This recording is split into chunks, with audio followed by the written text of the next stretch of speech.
Hi hello नमस्कार. कसे आहात सर्वजण? मजेत ना? मजेतच असायला हवं. चालू करूया मग आपल्या आजच्या शॉर्ट व्हिडिओला, तो म्हणजे पुरणपोळीचा व्हिडिओ. आज गुढीपाडवा असल्या कारणाने मी आज पुरणपोळीचा बेत बनवलेला होता. त्याच्यामुळे मी इथं पुरणपोळी कशी करायची ते तुम्हाला दाखवते. एक कणकेची छान अशी कणकेची पारी घ्यायची आहे आपल्याला, छान पातळ अशी लाटून, आणि त्यामध्ये गोल आकाराचा पुरणाचा गोळा भरून घ्यायचा आहे. आणि मग नंतर तो सर्व बाजूनी बंद करून आपल्याला पुरणपोळी लाटून घ्यायची आहे. पुरणपोळी सगळीकडून समान लाटली गेली पाहिजे. कुठेही जाड असायला कामा नये किंवा कुठेही पातळ होता कामा नये. त्याचप्रमाणे आपलं पुरण जे आहे ना, ते एकदम फाईन एकदम बारीक छान झालं पाहिजे. कुठेही डाळ राहता कामा नये, नाहीतर मग पुरणाची पोळी फुटू शकते. तुम्ही बघू शकता की माझी पोळी लाटून झालेली आहे आणि अगदी समप्रमाणात मी सगळ्या बाजूनी व्यवस्थित लाटून घेतलेली आहे.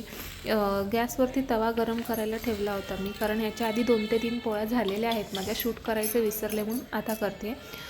तर तवा छान गरम झालेला आहे, त्याच्यामुळे मी गॅस अजिबात मोठा केलेला नाही.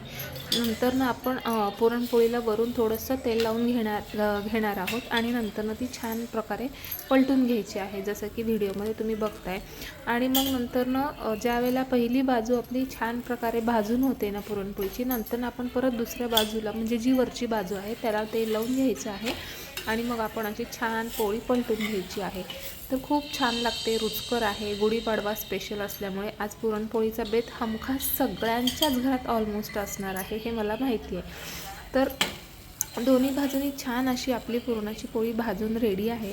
तुम्ही बघू शकता व्हिडिओमध्ये छान असे छोटे छोटे फुगे पण आलेले आहेत पोळीला. पूर्ण फुगली नाही आहे, पण छोटे छोटे फुगे नक्कीच आलेले आहेत. कसा वाटला तुम्हाला आजचा व्हिडिओ? मला कमेंट बॉक्समध्ये कमेंट करून नक्कीच सांगा. धन्यवाद.